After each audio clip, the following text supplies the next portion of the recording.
Okay, so this is our Sunday class, lesson number 4. Last week we went over the completion of our figure. We went over scenery and um, layers and materials.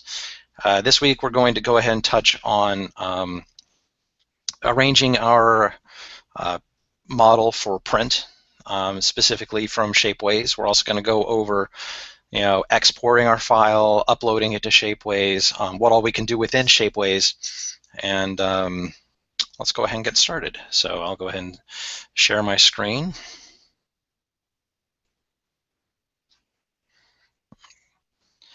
And I've got my the file that we were working on last week open. And this is the print layer, the one that we set aside specifically for arranging our model print. And before we get started, one thing I want to point out is you'll notice that we do have some collision going on here between the forearm and the thigh. And I did that intentionally. I mean, not that it collides intentionally, but obviously in our work scene here, we could move it out a little bit so that they don't collide. But because obviously once printed, they wouldn't collide like that. We'd want them, they would be bowed out a little bit. But the reason I'm leaving it coming straight down like this is simply so that when we're still working on it, we have our axes going the same direction as everything else. Now, if I were to rotate this, I'll use that this way. So if I were to rotate this guy out so it wasn't colliding and go inside of it, you can see that the axes do rotate with it, but just visually it becomes a lot more confusing because now the axes are all on an angle from what you're viewing. So I just keep it straight up and down just to make it a little easier for myself while I'm designing. All right, so let's go back to the print. And what I'm going to do is I'm going to get rid of half the limbs, since what I'm going to end up doing is once I get everything in place, I'll just make that portion a component, flip it over, and add it to the other side. All right, so now we can go ahead and separate all these things from each other. These we can explode.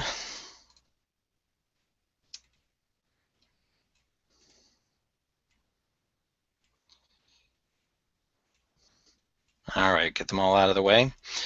All right, I think I'm going to go ahead and start with the pelvis here. And what I'm going to do is I'm going to lay it down on flat on one of its sides, because when we're putting together our print layout for Shapeways, we want to make as tight a box as possible. Try to cram in all of our parts in as tight as we possibly can, without having them intersect each other. The reason for that is because the smaller and more dense the package you can create and upload to Shapeways, the cheaper it's going to be for them to print it. So I think that if I leave this up, it's going to be a lot taller than everything else, and we're going to end up with a larger overall box. So I'm going to go ahead and rotate you over this way, and I'm going to grab it by that corner here, constrain it to the blue, and just blue, and constrain it and bring it down to the origin. And that's basically just so that I can use that origin point as like, okay, that's where the bottom of my box is going to be. And likewise, I'm going to constrain it by the green, grab it by one of these points, and again, bring it back down to that origin so that I have a visual of, okay, those are the edges of where my bounding box are going to be. And I'm not going to worry about bringing it over this direction because I know that I'm going to end up having to put limbs attached to this. Now, one thing I wanted to say before we get too much further along in doing our print layout is Shapeways charges you per shell that you upload. So we could get all of these things packed tightly together, but if they're not connected in any way, then Shapeways is going to charge you for, let's see, 1, 2, 3, 4, 5, 6, 7, and then double of those, so 11 different shells. Basically, because of the way that the printing works, and they've got this huge cake of powder that they then have to sift through to find all of these little tiny parts, it becomes a pain in the ass charge for them. So the more teeny tiny little parts they have to find in order to print your model, the more expensive it's going to be for you. So the way that we overcome that is we're going to basically sprue all of these parts together. Like if you imagine if this was injection molded, and all of the parts are connected by a sprue tree, that's basically what we're going to be doing. We don't need to have like an outer sprue or anything. All we need is just a little bit of material to connect these parts together. All right, so we've got this in place. Next, I think I'm going to go ahead and put uh, our torso. So, and again, I think I'm going to go ahead and rotate it. Reason being is because if I bring it down all the way here and move you in place, you can see how much taller it is than that part. And so that's going to push the sizing of our bounding box upwards. And then anything around it is just going to be empty space that you're going to end up having to pay for, even though it's not being used. So let's go ahead and flip you over this way. And I'm going to grab a corner along the bottom here and constrain it to the blue and bring it down to, I can either go to that origin or I can go to one of these because I know that's on the same plane, if you will. Obviously, these guys are intersecting and I don't want that, so I'll just pull it away from it a little bit. A good rule of thumb is about 2 millimeters apart, so I might as well make it exactly that. I've just brought it up to touch. Now constrain to the green, type in 2, enter. There we go. And I want these to be lined up with each other, so I'm going to grab it by a midpoint. There it is. Constrain it to the red, and there's another midpoint. All right, so now we've got these two guys there lined up where we want them to be in our print layout. Now to sprue them together. So for my sprues, what I do is I create a 1 by 1 by 1 cube. So let's go with our R for rectangle, draw that out, 1, 1, enter, P for push-pull, and pull that up, 1, enter. And I'm going to group all of this together, 1, 2, 3, 50. And the reason I do that by grouping it together instead of leaving it in its raw and like push pulling it however much I need, is just so that it doesn't get sticky with anything. I don't have to worry about it running into anything. And because it's a 1 by 1 by 1 cube, I can use scale to basically stretch it out in any kind of direction that's useful for me. So I'm going to go ahead and move a copy of one of these guys because I'm going to use a lot of them. So I'll just bring out a copy and I'll stick it right here. And I like that to be symmetrical as well, so I'll grab it by its midpoint. And there we go. Now, I can't go to the midpoint on here because if I do, we're going to be floating around there somewhere. So I'm just going to drag this downwards, constraining it by the blue, till it looks about midway. It doesn't have to be exact. That looks good. Now what I'm going to do is constraining by the green and push it just so that it intersects with that a little bit. Just enough so that there is a collision that when Shapeways goes to print it, it'll view that as all one part when it gets exported. All right, so we'll hit S for scale, and we'll grab it by this point right here, and we will drag that out and again until it just intersects. You can see, like if I do it to here, it actually touches, but I'll go a little bit further. There we go. Because of the way that we designed this figure, it's solid. We don't have any hollow parts really that we have to worry about for the most part. But in the advanced course, we'll be hollowing out a lot of our parts to save on material costs. So as we go stretching out our sprue parts, that's just something that we're going to have to keep in mind is how far we're stretching into the object. You know, are we poking it all the way through the walls and into a void that we'd rather not have extra material print out through? So just something to keep in mind. All right, so there's one sprue. So these two are connected. We now need to add the rest of our parts. Let's go ahead and drag the head down. I'm going to grab you by the very bottom of it. There we go, there's a point. We'll constrain it to the blue and find that origin. And we'll move you over here. Now, there's two different things to think about when you're deciding where you're going to put your sprues. Um, One thing you have to think about is the materials that you're going to be printing in. More often than not, you're going to be using the white, strong, and flexible. However, you may decide that you want the option to allow the polished colors for your customers. For example, this figure here might be, something that you want to offer in purple or yellow or whatever have you. So when you do that, Shapeways actually print it in white, and then they drop it into a dye vat of whatever color it is.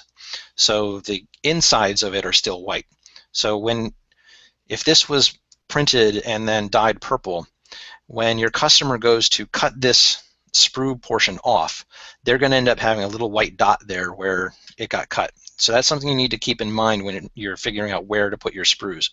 Where is that white dot going to show up? Is your customer going to have to try to paint over it, or can you put it in some place where it's less conspicuous? So I try to put it in places that are less conspicuous, if at all possible, and then they have the option to paint over it as well. Another thing is, if at all possible, try to attach your sprues to a flat point. Like, this point here and this face here, they're nice and flat, so when a blade comes here and goes to cut it, it can be nice and smooth and flat. Sometimes you can't avoid it and you're going to have to attach it to one of your ball joints. In this case, I'm going to be attaching it right here on the tip of this ball joint, but I'm not as worried about it, because then when a blade comes down here to cut it, it's going to be cutting off the very top of this ball joint, which we're not too worried about, because that's going to be the very topmost point inside of this head socket, and it's not going to be a point where it gets really rotated around. The part where we really need it to be around is around this portion here. So it's not too big of a concern. However, sometimes you won't be able to avoid it and you'll have to put it onto other ball joints. When you're doing a polished material, sometimes that can be beneficial, because if there's more material attached to this, then there's less places for those grinding stones to be able to get around, and your ball is going to end up remaining more intact. Whereas if it's flying free like this without anything else attached to it, a lot of those little grinding stones are going to be able to rub up against it, and that's going to change the dimensions of your ball. You're going to end up with shrinkage.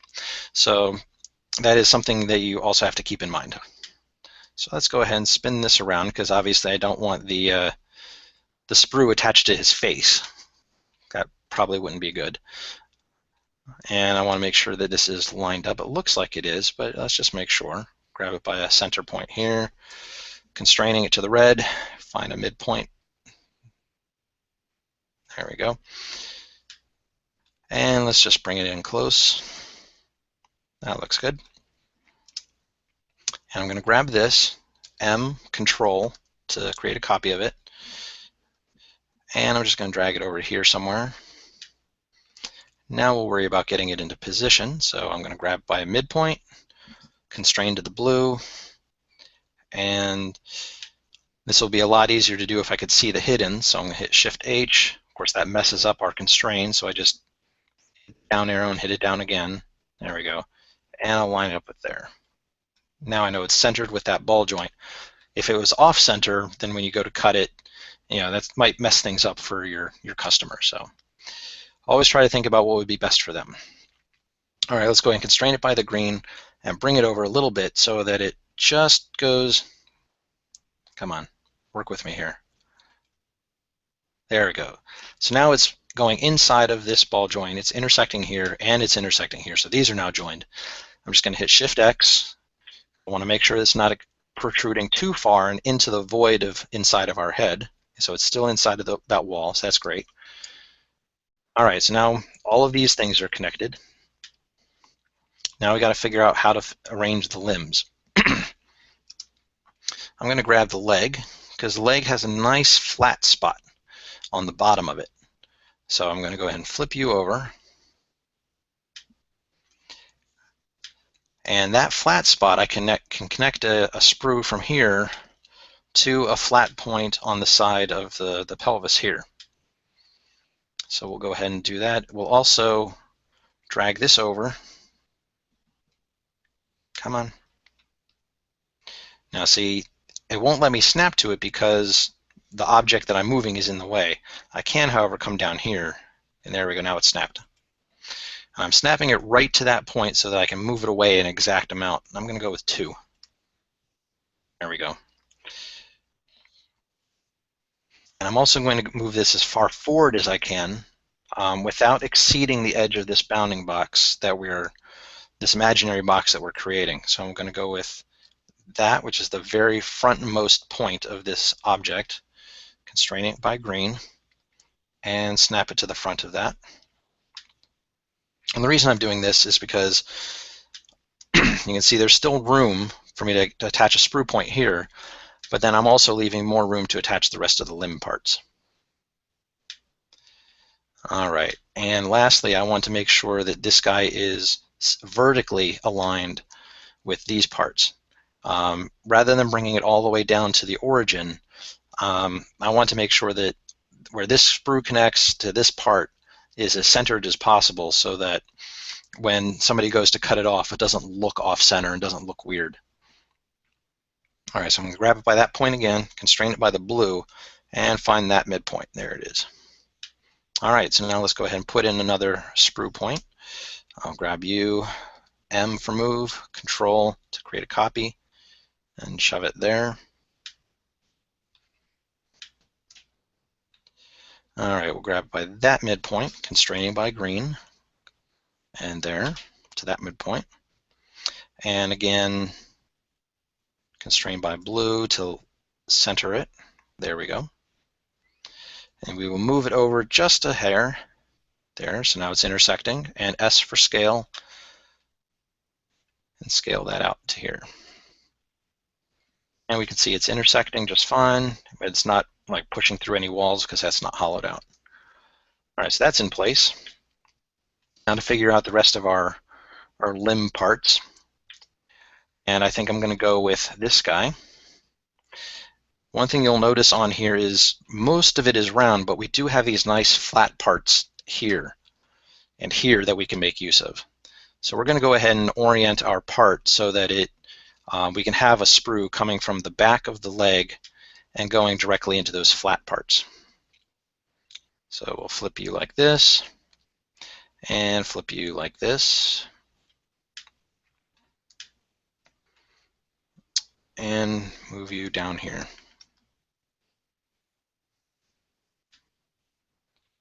Too far. All right.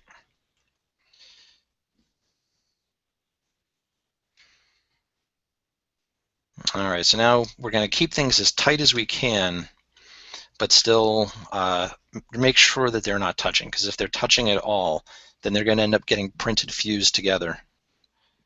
And then that's going to be really horrible for your customers because they won't have a functioning action figure. All right, let's give it a little bit more room.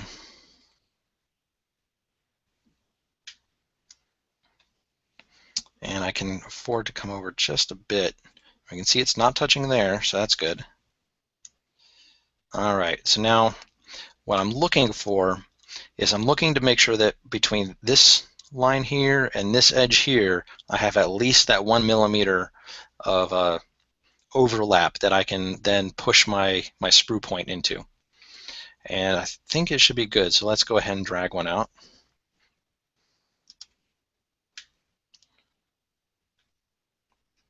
Let's see, are you vertically aligned? Yeah, it is. All right, here, M for move, Control to make a copy, and I'll just plop it right there.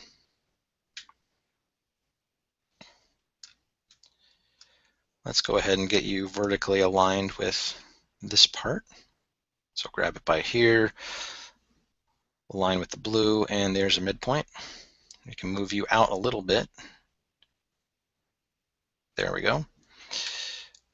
And I think we should be good. So let's go ahead and scale it out this direction. There we go. So now it's intersecting here. Now here we are running into a rounded surface. So when it gets cut off, that might get nicked inwards. If we really wanted to, if it was a big concern, we could go into this guy, and draw out a line coming down to here and push pull that all the way down to make it flat. But I don't think it's that big of a concern, only because this is the very back of the leg, and it's close to where that joint is going to be, so it won't be that visible. And if it really is a concern for the customer, then they can take a little dab of paint and just paint over that. All right, so now we got to figure out the rest of the limbs. Things are getting tight here, so let's grab this guy, move that one in, and again, we're going to try to make use of these flat parts when possible.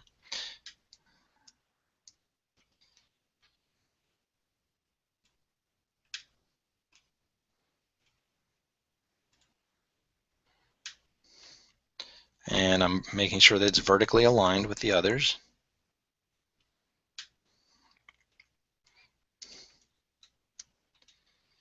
All right, so we'll bring it up a little bit and inwards. Now we got some overlap here.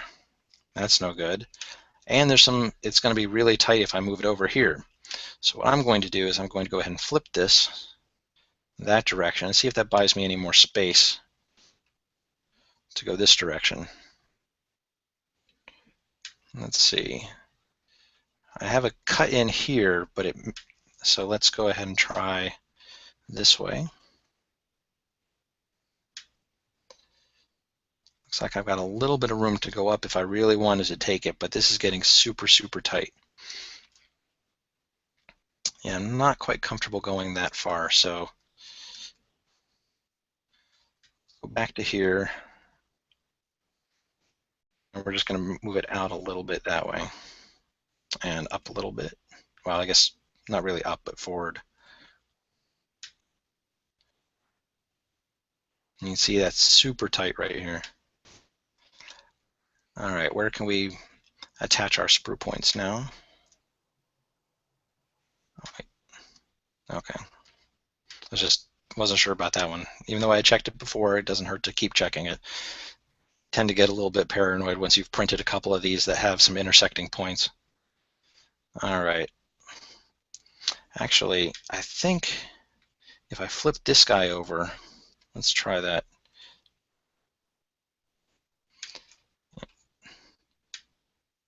You can see we're off a little bit now that direction. So all we have to do is just extend this a little bit.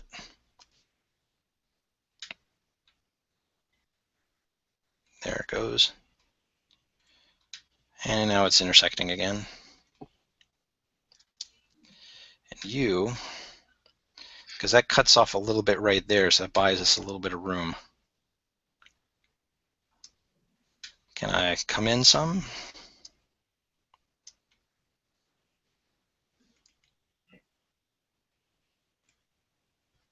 So you don't want to turn it at an angle, right?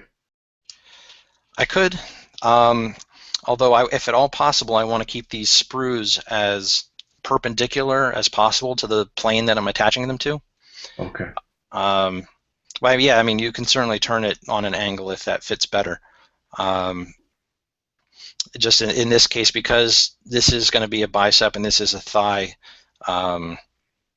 these points are going to show when somebody cuts it. So I want to try to keep it as clean a cut as possible for my customer. Yep. However, I think what I can do is move this back out that direction again, and instead of having it come into this portion, I'm going to have it come into this portion, which will actually be hidden inside of that lower leg anyway. Although if they don't cut it really smooth, it could provide a friction point that may jam up their joint a little bit. So that's just something I guess that they're going to have to be aware of. But otherwise, I think that looks all right.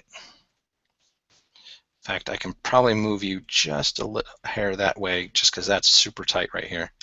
All right, so now what we're going to do, I could drag out another one of these guys, but instead what I'm going to do is switch to X-ray mode, scale it, and just push it all the way through. Now that way I'm using the same point, limiting the number of actual objects and stuff that I've got on screen. Obviously that doesn't work out for me, so I'm going to move you over. Is there a preference in this case, scale over push-pull? The reason I do it this way is because if I had this as a raw thing where I could push pull it, I have to keep grabbing the entire object every time that I want to move another one around. But when they're grouped, I can just switch to my move tool and just grab one. Um, I also use scale because versus push pull when they're grouped, because otherwise I have to keep going inside of each one to make modifications to it. So really, it's just a matter of convenience. Got it. All right, so now we've got this cutting through here, and it's time to go ahead and add our last piece, this guy. Let's drag you over. This one, however, I am going to go on an angle because there's no real comfortable places to attach our sprue point. I mean, we do have this. This is angled out. We've got flat pieces on the sides of the, the top and the bottoms of the hands, but that wouldn't be a good place to put it anyway. So there's nothing really we can do about that one. So we're just going to go ahead and deal with it. All right, so I'm going to move you like this. And I think I'm going to go ahead and use the back of the hand, this portion here, to attach our sprue point to. All right, let's go ahead and, where's that midpoint? There it is. In fact, I can use the top. There we go. Move you down here. We'll rotate you a bit like that. And what I'm doing is I'm just making it so that it'll be nice and tight. The exact angles don't particularly matter. We're going to continue this guy straight out, so wherever possible, we want it to try to attach to that back of the hand. That looks like it's probably okay, so let's extend that.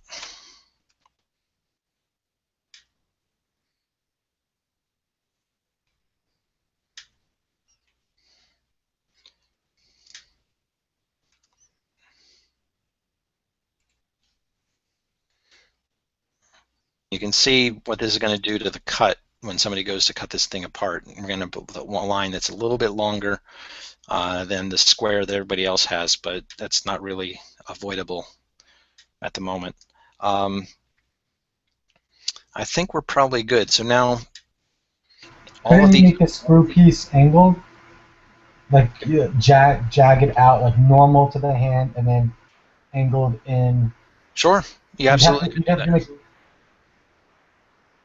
You'd have to make a new sprue piece just for that one, but at least this way it's not as long. Right. Yeah, you definitely could do that. Like if you wanted to have it coming straight out and perpendicular to the back of this fist and then angle it down. Yeah, you definitely could do that. In fact, I was just going to say that you could do that if you wanted to attach the forearm piece to the head just so that it's a complete, circuit, to keep the parts nice and tight. However, I've submitted stuff to Shapeways before where it's, everything's just connected like this, and this part would technically be a weak point right here. So it's possible that they could reject it because of that, whereas if I connect this part to this part, it would be a much more solid model for them. However, if I do that, all I've got is these rounded, curved parts, and so there's nothing that would be really awesome to attach to. But like you said, if I wanted to attach to it, I'd probably have something like here that comes out and then angles in, obviously, because you don't want to mess up your socket. But I think that'll be okay like that. So what I'm going to do is I'm going to go ahead and shift click to grab all of these things here. And don't forget that guy. And we're going to make you a component. I'm going to call you print limb. And the reason I'm making that a component as opposed to a group is because let's say that you've got some changes that you need to make to your print layout. Once we've got everything in place, we'll only have to make the change once. All right, so I'm going to move, control, drag out a copy there, and then flip along the component's red. There we go. And because I know that was exactly 2 millimeters away, I can grab you, constraint to the red. And there it is. And then move it away too. All right, so now that's the exact same distance away as that one. And there we go. There's our print layout. We don't need this anymore, so we can get rid of that. All right, there's this whole thing. Now, if you're doing accessories, obviously you'll have to incorporate that into your print layout. But everything is on a nice, tight plane. Yeah, we've got this thing packed as everything is as close together and as secure as possible. Like I said, if we wanted, we could, try to connect these to the head to make it more secure. But I don't think that's actually going to be necessary. So we'll go ahead and I'll save this inside of our Lesson 4 folder.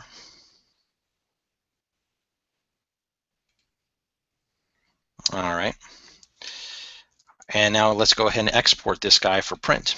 So I'm going to go to File. And you could go with Export 3D Model. That's going to give you a DAE file, which Shapeways will accept. However, I have noticed that sometimes it can play havoc with your sizing. So if you're going to be doing like an add-on part for a transformer or something like that, or if you want to export a file that you can send to multiple different kinds of services, not just Shapeways, you're better off going with the STL file. And we had a plugin that allows us to export STL. So go with that. And you have the option of, like right now it says export selected geometry only. I don't have anything selected, so if I uncheck that, it should grab everything in the model. However, let's say that you're using one Sketchup file and you're putting together multiple kits, different kinds of layouts, one that's just the guy, one that's the guy with a helmet and a backpack, one that's got some swords or whatever. Obviously, you're not going to want to print them all out or export them all out into one file, so we'll just grab all of that. And this way we can go File, Export STL, just the selected stuff. The exported unit, you have the option of selecting a couple of different things. I stick with millimeters just because that's a standard. So we'll go with that. File format, you don't need to worry about the default of the ASCII, or is it ASC2? I'm not sure. Either way, that's fine. So we'll hit export. It'll say, where do you want to put your file? I always just dump it on the desktop, and then I can get rid of it when I'm done. All right, so that's been exported. Now we can go to, before we go to Shapeways, I want to show you something called NetFab. NetFab is a program that basically will analyze your STL file and look for errors. So I've already got mine installed and I've already got it set up so the STL files automatically open with that. So let's double click that. NetFab is a free program. The only thing that you have to pay really for is you have to wait like 10 seconds every time you go to open the program unless you want to get a key. So we'll hit later. Okay, so here's the file, and you can see it's saying that there's some errors, and the errors are the parts that we flipped around, because as far as it's concerned, those parts have been turned inside out. So we're just going to go and hit this big plus, like a medic symbol, and it's going to take us into the automatic repair. We'll just click automatic repair, default, execute. I mean, this is pretty simple stuff. Apply the repair, remove the old part, yes. And it still looks exactly the same, but as far as it's concerned, it doesn't have any errors. Probably would have been just fine to upload this as is, but it doesn't hurt to double check. So we're now going to right click on it, and we're going to go to export part as an STL. You can't just save the file, because when you go to open it, it automatically converts it into this fab project, this .fab project file. So we'll export as STL, and if you want to keep separate files, you can go with that, but I just overwrite the one that's currently there. Save, replace it, yes. And even though it ran the repair, it says that there's more repairs to do, which it probably doesn't actually, but whatever. So we'll click repair, sure, export, and now it's done. It's done what it needs to do. And the reason I go through that extra step whenever I use my STLs is because I don't want Shapeways to come back telling me there's an error, or for it to get through their automated process, have somebody order it, and then manually check it and say like, oh no, there's these errors here, and then you've potentially lost a customer. So it doesn't hurt to take that extra step. All right, let's go ahead and go to Shapeways. So,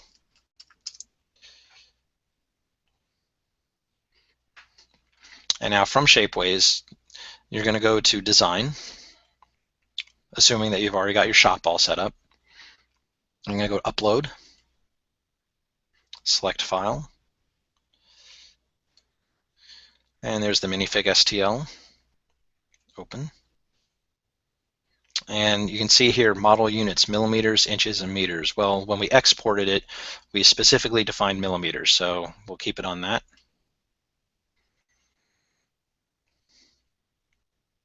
You can see here it tells you all the different file types that it'll accept.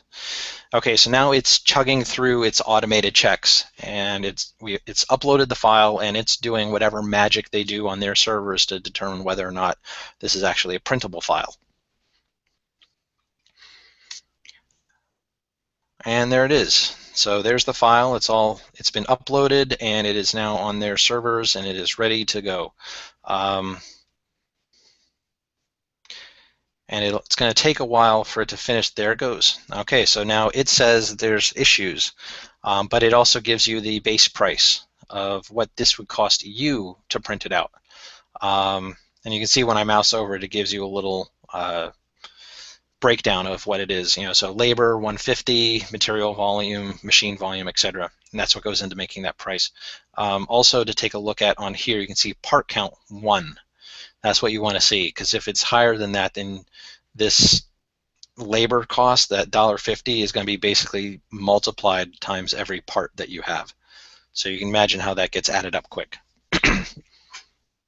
Okay, so we sprued all of our parts together. I just want to mention that there is a way to get your parts to be considered one part even when they're not, and they're not sprued together. And that's if, let's say you've got a row of rings or something with circles or whatever have you, and the parts are interlocked, meaning that there's no way for that part to become separated from another part, then Shapeways will consider that as a single part as well. So if you've got a bunch of keys on a key ring, Shapeways will consider that all one part. So just wanted to make you aware of that. This is the material volume, and this is the machine space.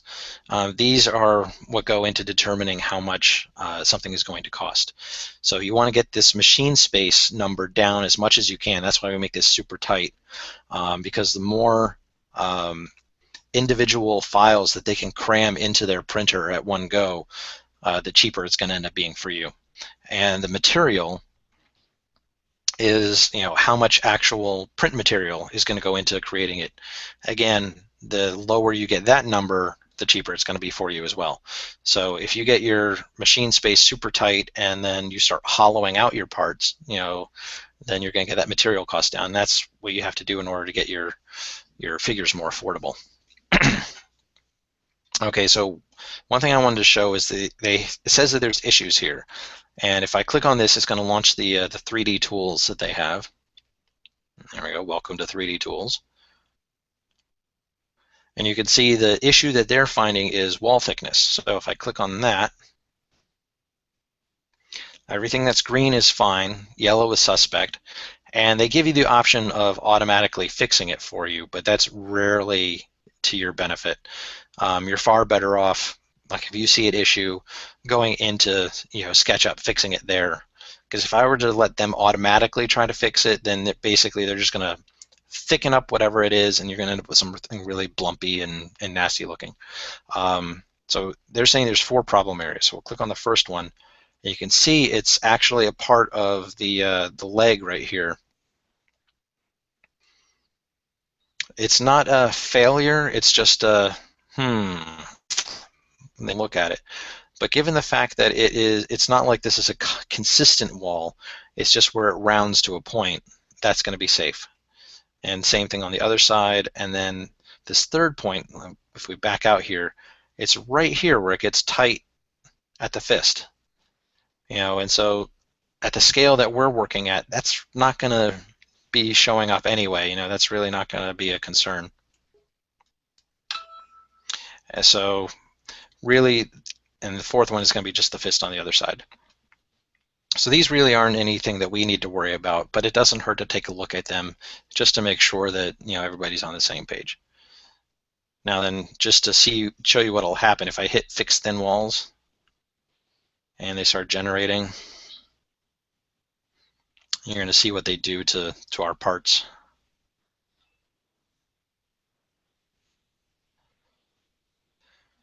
Someday you'll see what happens.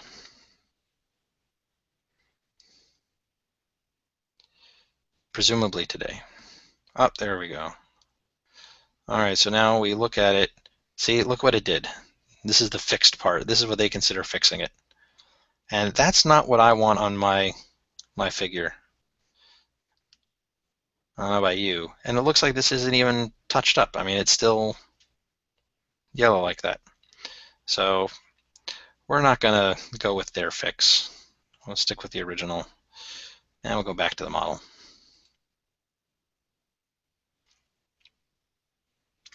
So even though it says view issues and that it's not a failure point, it's just something that they're noticing. And then when they go to look at it manually, they'll be like, oh yeah, that's not a big deal. So you'll be okay with that. This does show you, however, everything that this is printable in. And you can see it passed without any problems with the frosted ultra detail, which is kind of cool.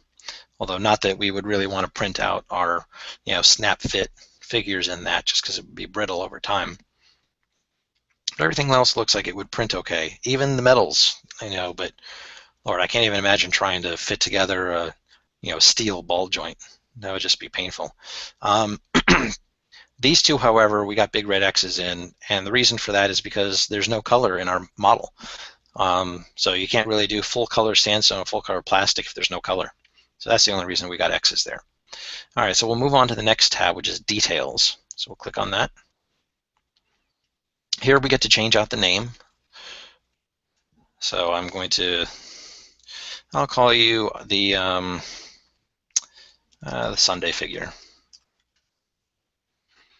Here we get to add a description. This description becomes your way to make your figure memorable at a glance. You add not just what it's about and what, if you want to add a story about it, that's cool. Like, hey, I designed this for my little girl and she loves it. That people eat that kind of stuff up. Also, in addition to just adding text, you can also, if you know any CSS or basic HTML, you can apply that to your description and it'll render it. And the reason that you would want to do that is, again, because it sets your model apart from everybody else's. Most people are just going to have just a block of text, but if you can add some colors in there and some bold and some borders and just something visually to make yours stand out, that's going to trigger something in their brain. So let's give this guy a description and say this is the figure we designed in class. Now if I click out of it, that's what it's going to look like on the actual model. Not exciting at all, but because I do know a little bit of CSS, come on, let's go to there we go. So I'm going to wrap it in a span tag, closing one, and let's go ahead and go with style equals. All right, so let's start out with, we'll give it a border. So border, 1 pixel wide, solid, and I'm going to make it Dodger blue. It helps to know what the different named colors are. But I'll just make it blue to keep it simple for you guys. There. We also want let's give it a rounded border, rounded corners rather. So that's going to be our border radius. We'll say 10 pix. What else should we do to this? I will need some padding to get that border away from the text, so padding 10 pixels. Nice drop shadow might look good on it. But first we're going to want to color the background. I'll make the background white. And the shadow of, go with 3 pixels down, 3 pixels to the right, and a feathering of 5 pixels. And we'll set the color at RGBA. It's going to be the red, green, blue, and alpha values. So 0 for the red, 0 for the green, 0 for the blue, and 0.25 for the alpha. And I'm going to have an inset as well, I think. So we'll give it an inset shadow of, make it a little bit bigger. So we'll go with minus 5 pixels. That'll make it come up from the bottom.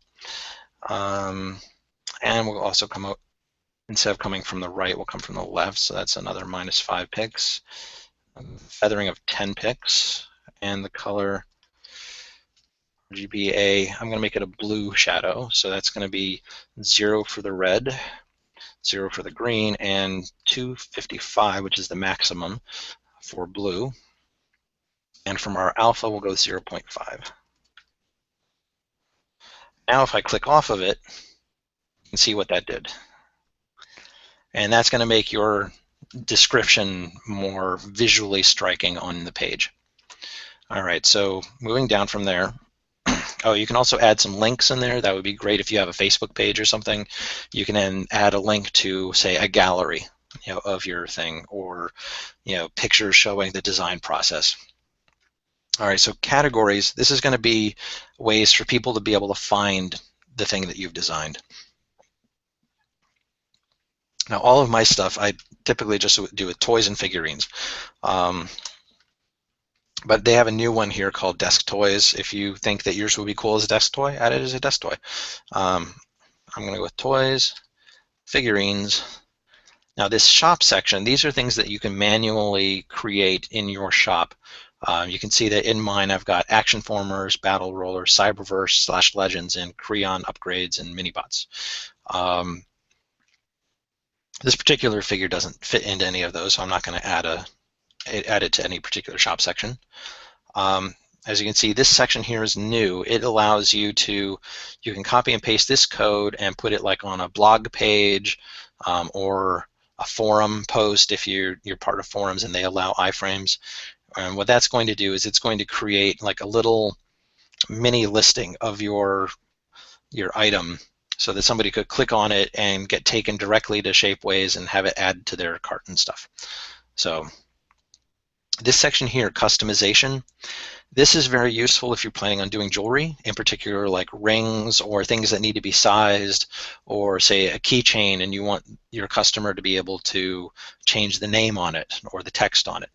That's where this comes in. That's why you would make it customizable if you were into that sort of a thing.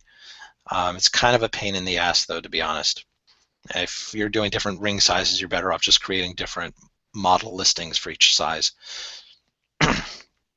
This allow downloads, this is going, if you check that off, then anybody that comes to view your listing will get a little link and allow them to directly download your model file. If you're feeling exceptionally magnanimous, then by all means, feel free to do that. I'm not. I do not want people downloading my file, which is why I do not put them on Thingiverse. I want to retain control of my files, so I do not check that off. Tags. These are, again, search items. So if somebody is using the search function on Shapeways, you want them to be able to find your stuff. So whatever helps them to be able to find it, you would put here. So for our guy, I'm going to put action figure, also add minifig, your shop right. I'll also add Lego. And granted, it's not Lego or Lego compatible, but it kind of resembles that, and somebody that might be looking for Lego might see our minifigure and go, you know what, that's kind of cool. So I'm going to go ahead and add that. Now images, here we have the option of being able to add our own photos or our own images beyond just what Shapeways has generated for us. So we're going to go back into SketchUp, and here we're going to go ahead and click on that pose scene. And you'll notice that all of our little sprues are still showing up. That's because when we created them, it naturally put it on layer 0. So I'm just going to click here, put it on the print layer, and away they go. Now, I would go to File, Export 2D Graphic. But before I do that, when I export it, it's going to grab whatever happens to be in your screen. So if I don't want all of this extra stuff on the sides, all I got to do is hit that resize, get this guy positioned however it is that I want him to be, resize my window whatever size it is that I want it to export it at, and then just go File, Export, 2D Graphic, and again I'll stick you on the desktop. Okay, and in case you missed it, Export 2D Graphic. Shapeways or SketchUp rather, by default will export something as a PNG type graphic, but you do have options to change it to like a bitmap, JPEG, or a TIFF. I don't know if anybody even still uses TIFFs anymore, but typically I just leave them as PNGs, and that's fine. All right, so we'll come back to Shapeways now, and we'll click on Add Image, and we'll do the one that we just exported, which is minifig.png. Open, and there it is. Now you can see here it says photo and select a material. Right now I haven't gone into the selling section yet, so none of the materials are actually available for sale yet. Once that you start adding ones that are for sale, that'll populate this list, and that way when somebody goes to click on a specific material, say red, then you could have a photo associated with red. But this is not a photo, it's a render, so I'll click on render. And if you want to add a caption, by all means, feel free to add a caption. And you can add as many of these guys as you want, pretty much. They do specify what size your file is going to end up getting resized to, so keep that in mind. Like if you're trying to upload something that is tall, like say you're doing an image that shows how to assemble the figure, make sure that you're within the constraints of this, otherwise stuff might get chopped off that you don't want to get chopped off. Okay, this section here, this gives you the opportunity to be able to position what it does, and you can see it's by a specific axis. I don't know why it won't let you do both of them, to get it exactly where you want it, but I'm going to go with it like this, just because it shows the layout of my parts. And I'm going to click on Generate Renders. All right, so what that does is in every material that you make this available in, it's going to create a render based on that material to try to make it look as close as possible to what your product would look like printed in that material. Okay, and this last section, video, if you happen to have like a YouTube channel and you upload videos showing either the design process of this figure or maybe a short video reviewing the figure, like showing it actually being assembled or something, this is a great place to plug that in. If I go to my other listings, and I believe it is the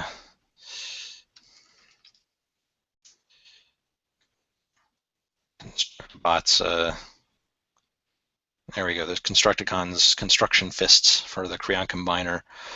This one I added a video to, and you can see that it actually puts it right into your description for you. So that's what happens when you plug something in there. All right, I don't have a video for this guy yet, so I'm not going to worry about it. I'll click on Save Changes. All right. Let's try that again then. Maybe it already saved it. All right. Lastly, we will go to the Selling tab. Here's where you define, first of all, can other people see it? If I check on this display to the public, then it will show up into my my shop. And if I check on this one, off for sale to others, then they will be able to buy it. Now, if I just check this one, but not this one, then it will create a unique key that gets assigned to the URL. And then you can give that specific URL to somebody that wants to buy it, but it won't show up in your shop or in the searches. So they would have to have that unique URL in order to be able to find your part. There isn't, however, any way that you can have it show up in your shop and require that unique URL. It's kind of mutually exclusive, I suppose. I kind of wish it would. There was that option, but they don't have that yet. All right, so I'm going to just leave it on this one, offer for sale to others, but not displayed to the public. This first to try section, when you have a product listing, it's going to output one of these things next to when somebody buys it, next to the actual materials. And that lets your customer know that, first of all, has this been tested at all? Has it been, are they the guinea pigs? Are they the very first ones to try printing it out? Or has it been printed a bunch of times and they can feel safe with it? Sometimes I kind of wish that it didn't display that, but you don't have a choice. This beta product section, if you decide that you want to put something in beta, then Shapeways will send an email to your customer like a week or so after they've ordered it, asking for feedback for you. And if we go to the product, you'll notice that down here in the comments, right now it just says comments, but if we check off that beta one, then you'll get comments and a beta, and it kind of provides a second stream or feed of comments for you to be able to talk to your customers and get feedback about your product. Like, okay, was this too big? Was it too small? Did the part fit properly? That kind of thing. Oh, and there's our fancy listing, or description rather. All right. So that's what happens when you check that off. And you also have the opportunity of when they go to click on order, you can have a little message saying like, hey, I'm specifically testing for this feature. Let me know what you think about it. That's what that's there for. Okay, so now pricing. By default, nothing is listed as for sale. So you have to go in and manually check each one that you want to add to your sale, to your shop. And so what I'm going to do is, like by default here, we've got our plastics. That's what we're going to be selling it in. And I'm going to go ahead and sell in this material. And now we have the option of changing this total price, and that's going to affect how much markup gets added to this. So obviously the base price, this is what you would pay if you wanted it to get printed out. If you want to actually make a little bit of money on it, then you need to add some markup. Now, of course, when you sell something, Shapeways is going to take a cut out of your markup. And if you're a part of the Hasbro Super Fan Art program, they are also going to take a cut out of your markup. So that's something to keep in mind. The markup, or the portion that Shapeways takes out, isn't a huge amount. It's I think it's roughly about 10%. So obviously the more that you add, the more that they'll take. Typically what I add in terms of markup is enough change to get it to the next whole dollar and then plus $1. So like in this case for $7.73, I would make this 9. And you can see that adds $1.27. And the reason I add such a piddly amount of markup is, well, so that I get at least something back, whenever I make a sale. But I can't really make my cost too much, because you think about this figure and what it is. The people that are interested in buying it probably aren't going to be willing to shell out artisan prices for these things. They're used to going to Target, they're used to going to Walmart or whatever and buying, injection molded plastic figures for, like $15. Getting this, gritty white figure that they have to put together themselves and they have to paint, most of them, are going to be a bit incredulous to begin with. So I make my markup as little as possible to make it more enticing to them to buy. So $9 for this figure that is, I guess, what, like 3 inches tall. So we'll also go ahead and sell it in here. 8 would get rounded up to 10. Keep hitting enter thinking that's going to complete it for me, but it doesn't. And I'll make you 13. All right, so there is these are the unpolished materials. I did it in the white strong flexible, the black strong flexible. For some reason, black strong, there's no such thing as black strong flexible polished. I don't know why, but there isn't. And then the metallic plastic, which is basically the exact same thing as the white strong flexible, but they've mixed in little teeny tiny bits of glitter with the white plastic. So you end up with this slightly sparkly gray sort of a material. It's a little bit more brittle than the white strong flexible, but not by a whole lot. So if you need to have you want to produce a part that looks more metallic, I guess you would go with that without actually making it in metal. And then this sucker here, this elastoplastic, it's basically kind of like rubber, but it only comes in this yellowish translucent color. And they say it's a maker material, which means that only you can buy it, but you can't sell it. Same thing with the full color plastic, which is rubbish to begin with. It's horrible stuff. Very brittle. Okay, so next is the polished, strong, and flexible plastics. So I'll click on those. You can see here it tells me how many if I have for sale. There's 3. Now most of these are all about the same price. So rather than go and click on each one, I'm going to click here. And it looks like that's going to round up to 10. So I'll put in 10 and click off. And I'll just click sell, sell, sell. It looks like I should have done that first. Sell, sell. All right, now let's put in 10.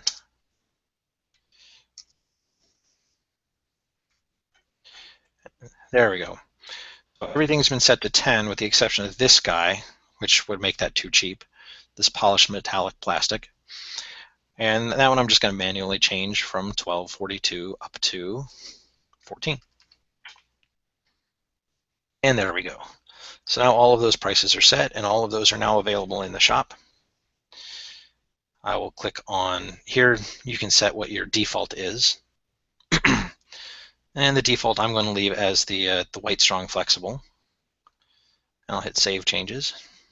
And there we go. Just because I'm not sure about the details one here, I'm going to click save again. All right, cool. All right, so now when I come to this guy, let's refresh the page. You can see it's got listed here. This is all the stuff it's available for sale in. It's under beta. I didn't type in any message, so this is the default message that it gives. This product is in development, buy in beta to support this design and share feedback. And down here now there's this beta feedback thread for comments. So that's about the basics of uploading your parts, although it didn't give me any additional photos. So let's take a look at that. Details. Okay, see, it's rendering them now that they're for sale in those materials. But where's the one that I uploaded? Looks like it didn't get saved, so I'll go ahead and re-add that. There's minifig ping. And this time, because I made those other things for sale, I can go ahead and I'm going to select white strong flexible because that's my default. And we'll make that a render. And the reason I want this to be my default is so that when somebody searches for it or it comes up in the listings of all the other different models, I want them to see that picture, not the the rendered picture of the actual part that'll print. There we go. There's default image. Save that. All right, so now let's refresh you and see if you updated yet. And there's the picture that we uploaded. It hasn't finished rendering out the others there, so they're not there. And if ever you want to confirm how this is going to look to the public as opposed to somebody that's not you, you can always just click here, Control C, and if you're in Chrome, just do a new incognito window because that will load Chrome without any kind of cookies or anything in place. It will allow you to enter Shapeways as if you are a stranger. You can see it's not signed in or anything. And this is how it's going to look to the public. And you can see the comments aren't shown. I believe that the beta feedback ones don't show to the public either. So that feedback is for you alone and I guess your customers. Okay, so one other thing I guess we should talk about while we're still in Shapeways is your shop. So I'm going to go back to design. Yeah, we'll leave that page. And here you can see there's a bunch of different options for you. There's design product. You guys are now designers. You don't need to hire one. They've got links going to different 3D design modeling tools if you need it. I mean, there's a lot of interesting stuff if you're planning on doing this kind of thing more and more as a hobby or whatever have you. So it's worth looking into.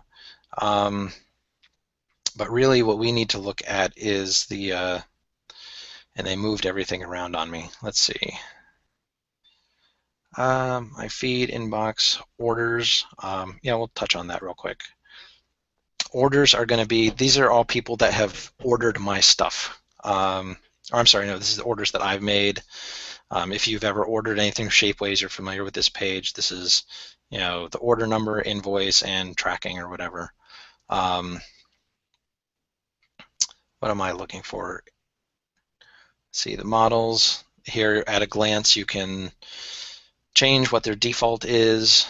You can add them for testing or whatever have you. Let's see. They're always moving stuff on me, so give me just a second.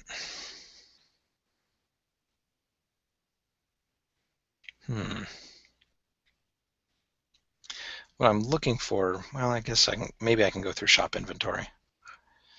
This is going to be where you can basically manage how your stuff shows up in your shop. Obviously here you can filter what you've got by different tags, by whether or not they're for sale or not for sale or for the public. This display order, that controls what order they show up in. You used to be able to drag and drop them around, but I don't think you can do that anymore. So as you can see, I've got 8 pages worth of junk that I've accumulated over the last couple of years. It's a lot to go through. They used to have like a CSV file that you could download and edit in Excel, but they got rid of that. I guess not enough people were using it. Okay, now that we're here, this is what I'm looking for, this sales and settings and stuff.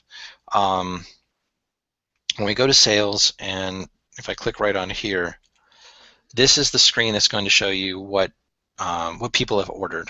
Currently, I don't have anything that anybody has ordered that's being printed, but if I did, it would show up here. You would see which products are currently in the process of being printed or about to be printed. Once they've been printed and have been shipped, they will move down to this confirmed sales, and your markup starts to tally up. Once they have hit over $30, only then will they send you out a PayPal payment, and only once a month. So obviously at the amount of markup that I charge, it takes me a while to get up to there. But if you're feeling more ambitious and you want to charge more, then by all means, have at it.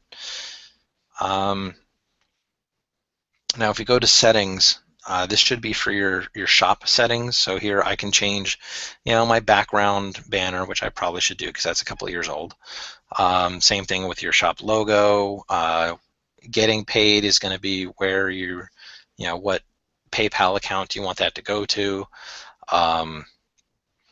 This name right here, like if I wanted this to be shop/Wulong Toys instead of Wulong Tea, I would have to basically destroy this shop and build a new one according to customer service, so that's why that is still there.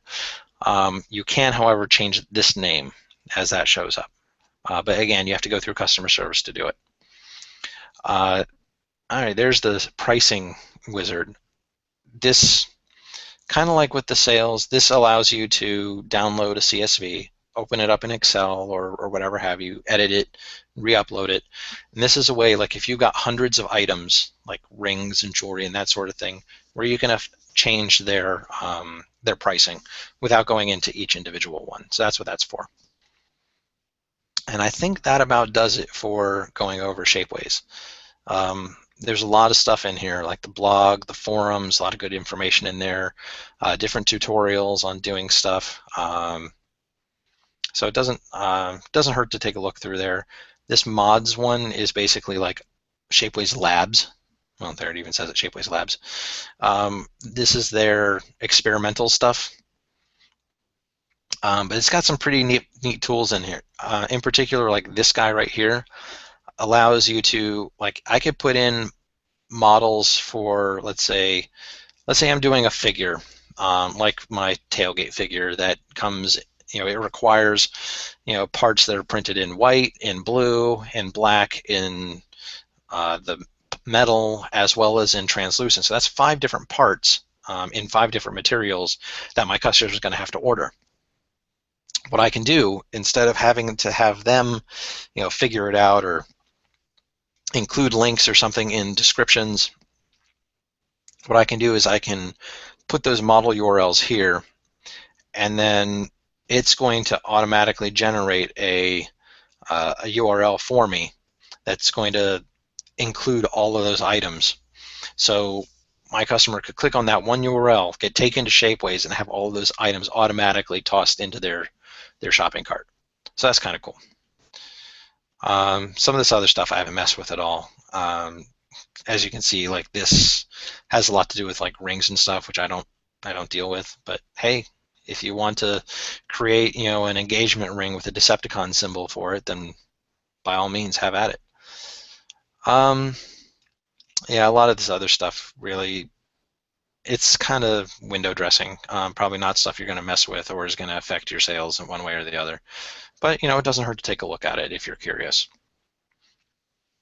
Okay, so I think that about covers it for uploading stuff to Shapeways, doing your prints, and getting our figure out into the world for people to buy. So now we have a little bit of time left. We have reached the end of the online design course. Is there anything that you guys would like to know more about that I haven't covered?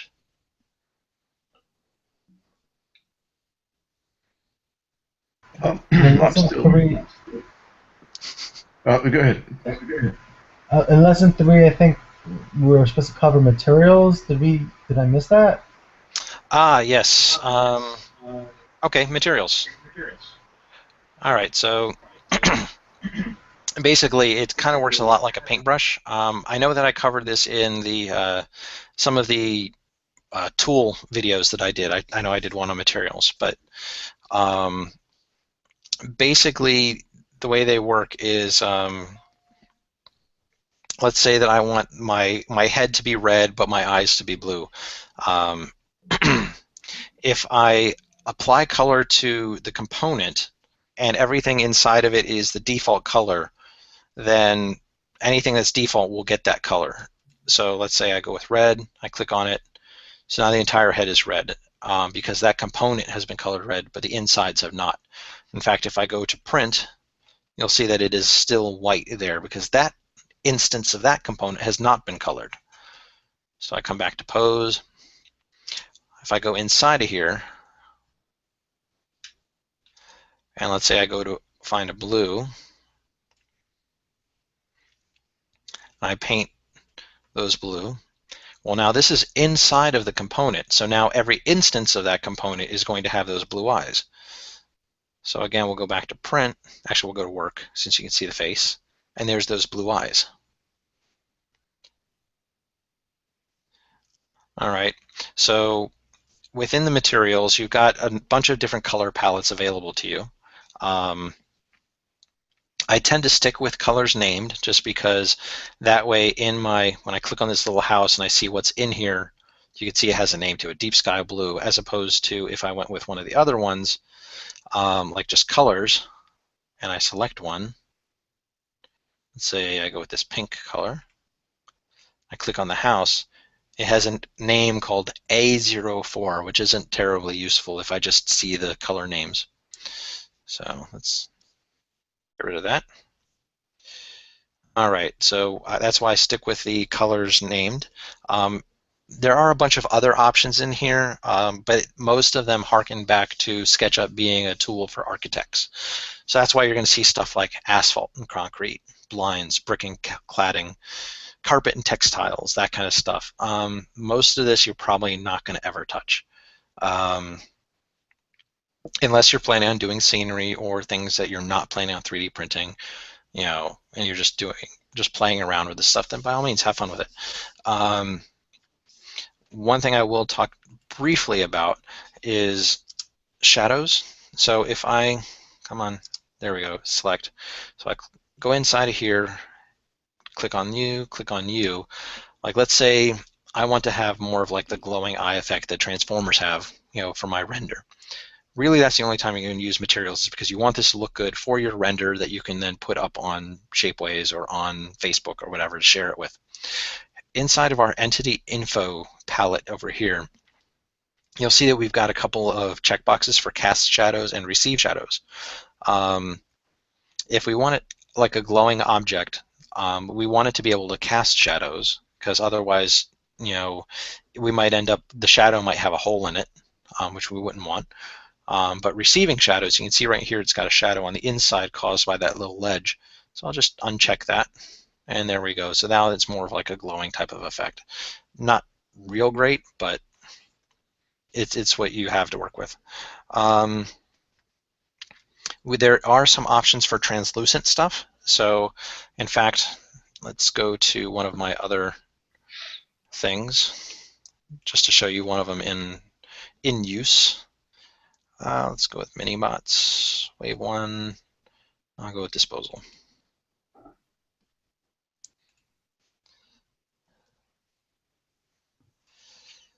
Oh wait, man, that's right. This guy doesn't have light piping. It's the Action Former version of him that does.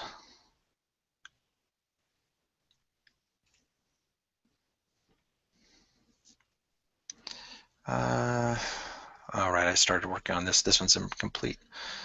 I'm all over the place. Sorry about this, guys. Let's go with this one. There we go. So this is the guy that I had actually shown to you early on.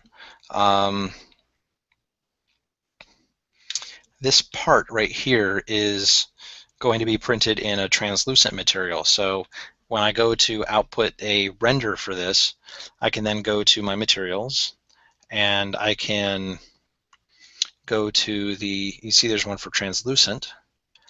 And this one actually has like a photo texture on it, which I'm not interested in. I just want it to be translucent, so I'm going to go with this translucent glass blue. Just like with the styles, you have the option of being able to edit it and make it a whole new thing if you wish. Let's see, will it let me change this one? There we go. So it's called Material 2. I'm going to call you Trans Cyan. And let's make you more that color.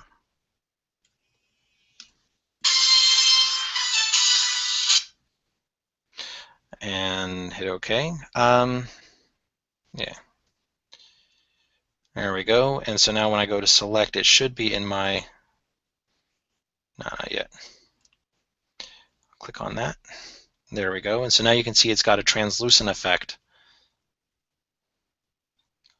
And you can see through it, which is different than the X-ray, because if I shift to X-ray, you can see everything. One thing I am going to talk about briefly is the difference between white and default. And no, not you. That one. There we go. Before you change onto that, so in Shapeways, how would you specify that one piece to be printed differently? You can't really. So like if I go to, let's see, I know I've got one that's got it separated. Oh, wrong thing. Is it this? Hmm.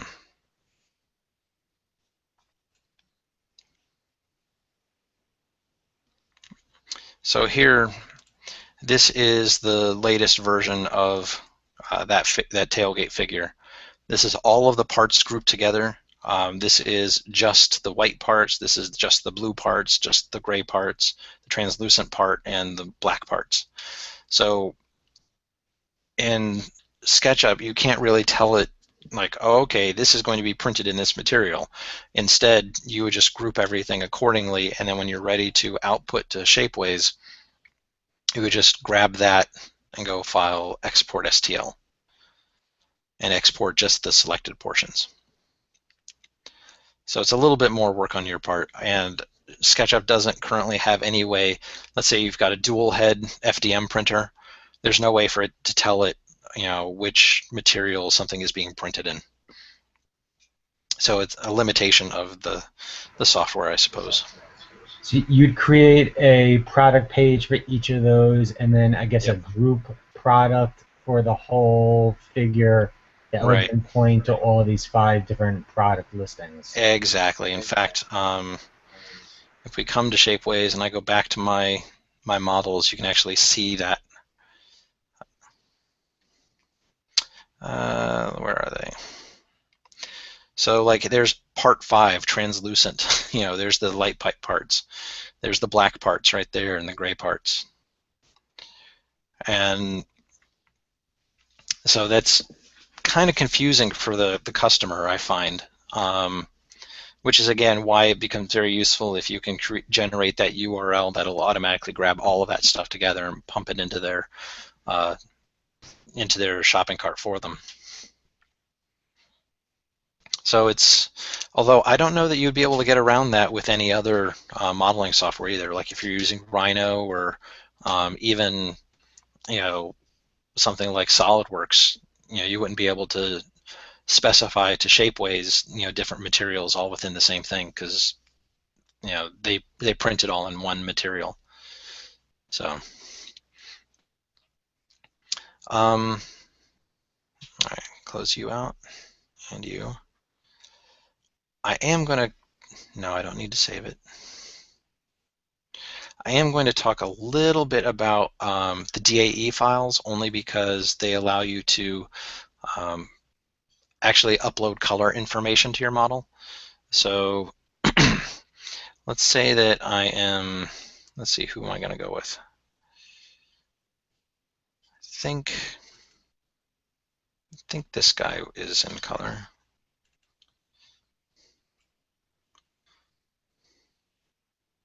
Nope, that's the base.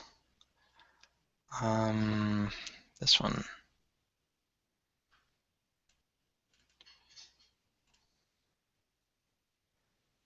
All right, so I've got this model here, a little robot mech type guy. If I grab all that, when you go to export a DAE file, it's going to do weird things, and you end up having to break everything down to its raw format before you can do it. So like I'll show you what happens. Like I will file, export 3D model. I'll put it on the desktop. And now I'll go into Shapeways.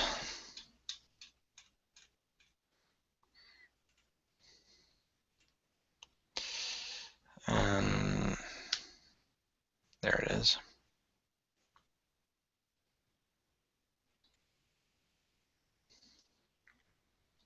So I didn't break that apart at all. I just exported it straight as the DAE file. Now, in older versions of SketchUp, I've never tried this with the newest one, so we'll see what happens. But usually it won't look the way you want it to look.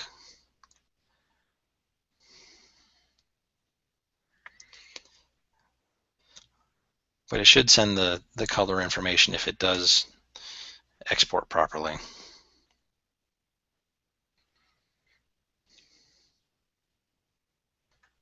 All right, so yeah, see what it did with the face here, and like all of these colors just look wrong. It's got some kind of weird tiger striping that obviously my model doesn't have. But other than that, it doesn't look like it's actually missing any faces, so that's good. Um, so let's say I go back into this guy. I am going to start exploding him. All right, so now it should all be completely exploded.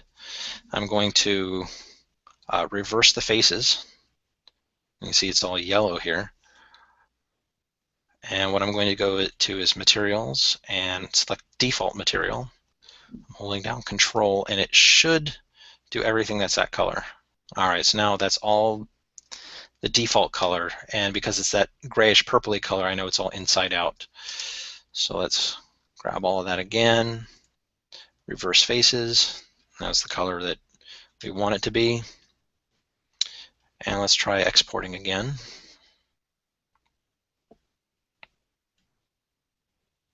I'm going to overwrite that. Okay, let's go back into Shapeways, and now let's see. Usually they've got a little button right here that says, update, but I don't see it for some reason. There it is. I had to refresh. All right, so we'll get update file. And just a word of warning, if you go with another company like Sculptio, they do not allow you to update your files. So if you have a minor change that you need to make, you end up having to create an entirely new listing, which can be really a pain in the ass if you've been sharing the URL to your original listing, like on forums and Facebook and stuff. All right, so now the inside color is going to be default color as opposed to yellow. Let's see, and everything has been broken down into its raw format. Let's see how Sketchup likes it, or how Shapeways likes it now.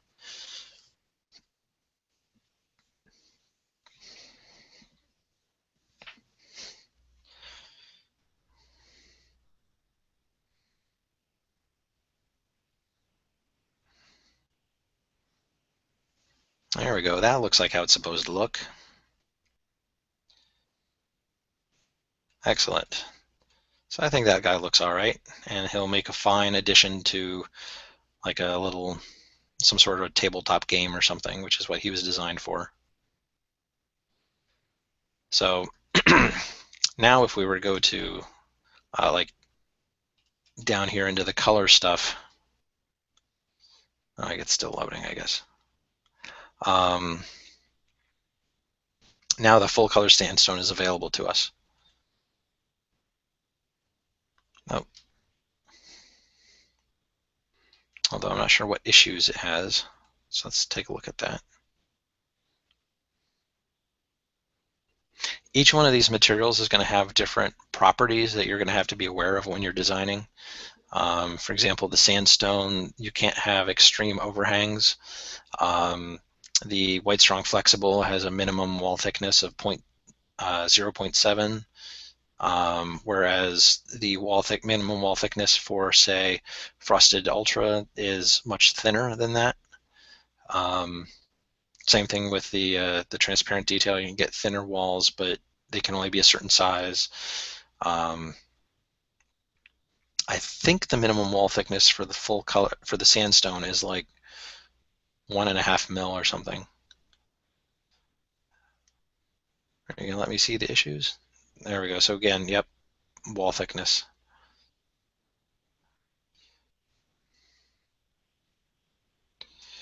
All right, where is the? Oh, I gotta click on it first. There we go. Yeah, see, 2 millimeters for a wall thickness and 3 millimeters for like a standalone wall. And it's calling out these areas right here apparently aren't 2 mil thick.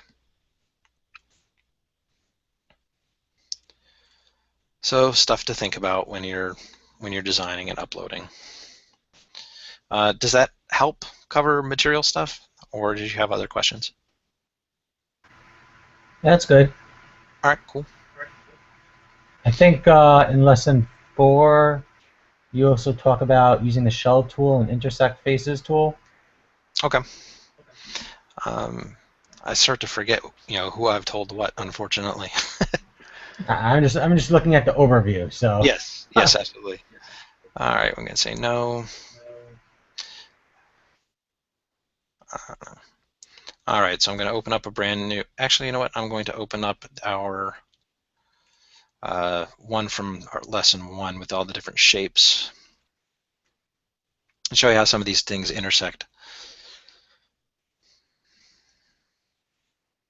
And nope, there it is.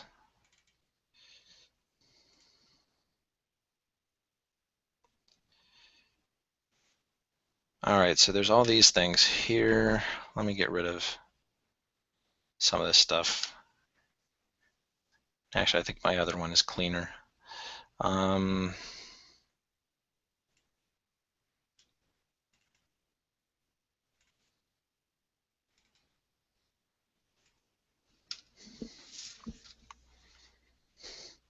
all right, I'm going to get rid of these guys. I don't need those. All of these I'm going to scale down. And the reason I'm going to do that is because, oh, look at that, this wasn't grouped. And the reason for that is because these are actually pretty big, and the stuff that you're going to be working on in SketchUp for your figures is going to be really small. So I want these to be small also, so that you can see what's going to happen to them. So I'm going to use my tool, my tape measure tool, and instead of this being 100 mil, I'm going to say that is actually, let's say 10 mil. So I'm going to click here, I'm going to type in 10, enter. Oh, try that again.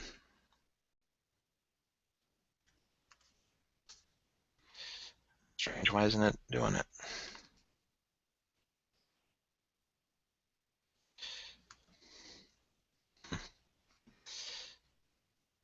Or it should be resizing the model. I don't know why it's not doing it today. Maybe I need to go in.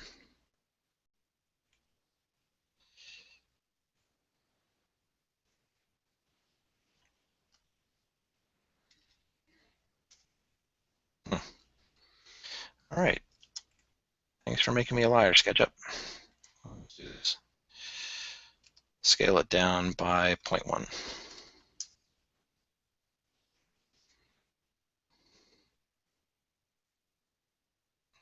That's where I wanted it to be anyway. So, all right. Move a little closer to here. So now I've got these two parts here. Let's say that I want them to be merged into a single part, and I can get rid of whatever's in the middle. The two parts are grouped together, which is a requirement for the shell tool. So I'm going to select both of them. I'm going to go to Tools and Outer Shell. And what it's going to try to do is it's going to try to merge both of these two things together and get rid of whatever it doesn't need. But at the scale that we're working at, you can see here that it wasn't super successful at it. It ended up, we got some parts where it actually left holes. It's all jagged. Some stuff is actually missing. And it didn't get rid of the inside portion at all. So what we do is, again, grab these two guys. I group them together just so I can go inside that group and then not mess with anybody else. Hit Control A to select all. S, I'm assuming Option A on a Mac. 100, enter, Shift Z, just so that I can, now that it's on a much larger scale, SketchUp should be able to handle it without throwing a hissy fit. So again, we'll go back to Tools and Outer Shell. If I switch to my X-ray view, you can see that it did it just fine this time, and it got rid of what was in the middle that we didn't need. So now let's say that you don't want them merged together. You want this rounded portion here to be a void cut out of that shape. Well, you have the Pro version of SketchUp, you can use the solid tools, but in the Make version, they do not allow you to do that for whatever reason.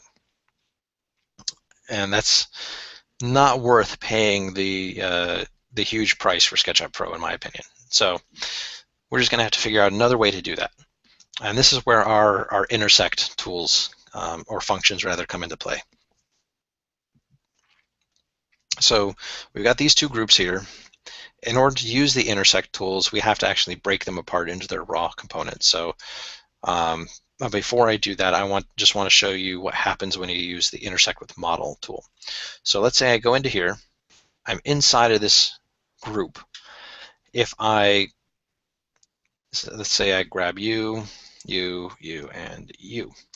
If I right click and go with intersect faces with model, it'll draw a line anywhere that any of these faces intersect with anything in the model, regardless of whether or not it's inside of the group or not. So if I hit it, it should draw lines based on where that rounded shape was intersecting with this, even though they're not part of the same group. And you can see it did that. It did not, however, add any additional faces or anything. All it did was just draw those lines. That's what intersect with model would do. Now, I want these to be a voice. I need to get the inside part of this guy to stay in here and the outside part of that shape to go away. So what I'm going to do is I'm going to select both of those and I'm going to explode them. Okay. Now I could select on this guy, go right click, intersect faces with context, and what that should do is the hell?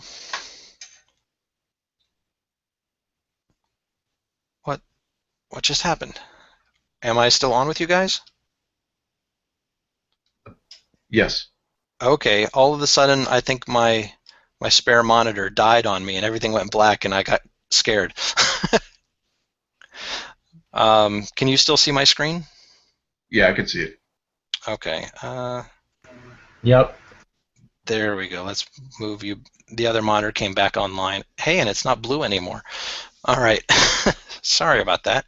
Okay, so I've got this rounded shape. I right click and intersect faces with context. Now what that should do is anywhere that this face intersects with something else inside of this group, that's raw, it should draw a line. So if I click on that, and you can see it tried to do it, but again, at this scale, it kind of fecked it up.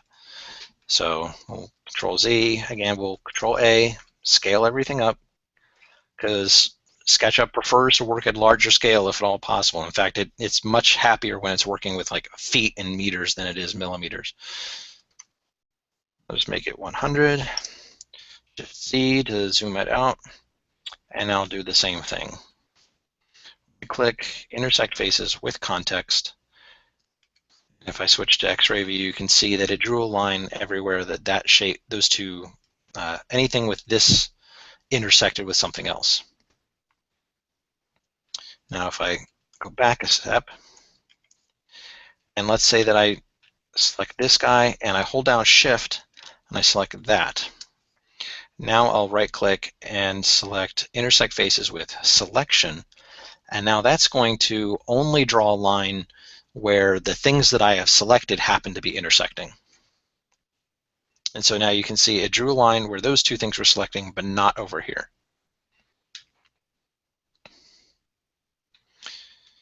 So let's go ahead and we'll select these, intersect them rather with the context.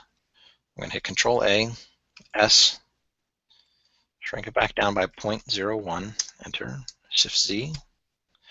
All right, so now if I hit Shift X to view X-ray, you can see I've got my lines everywhere I need to. I can now get rid of that part.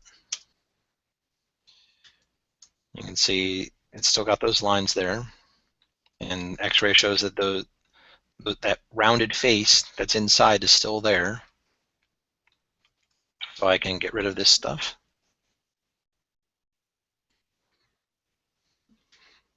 Okay, and I can switch to my eraser tool just to cut up some of this stuff.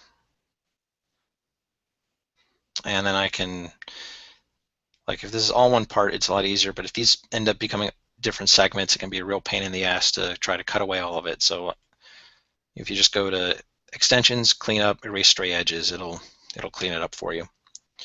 And then we just want to make sure that we reverse this because we don't want that face to be inside out. And now we have successfully used that large rounded shape to use it as a cutout for that shape. If I hit Shift H to view hidden, you can see that it does do some funky things. Like for whatever reason, it decided that this didn't need to be rounded, but it is rounded on that side. So I would just hit E for erase and Control to make that a rounded line. And that looks pretty good. So that's pretty much it for like the intersecting stuff. If you're trying to intersect things and it's not working out and it's you're going to and it's breaking your model, and just try blowing it up. Going up a factor of 100. Sometimes you may even have to go up another 100. Just to and then try it again, and then bring it back down to the scale you want it to be at. Just because Shapeways is going to, or Sketchup rather, is going to be a lot more comfortable working on the larger scale than on these smaller scales.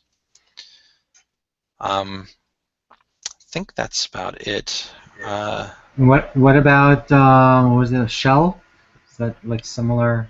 Yeah, that's what we did first. Okay. That was the outer shell. That's where we merged the two of them together, and SketchUp got rid of anything that was in the middle. Okay. So I guess that's it.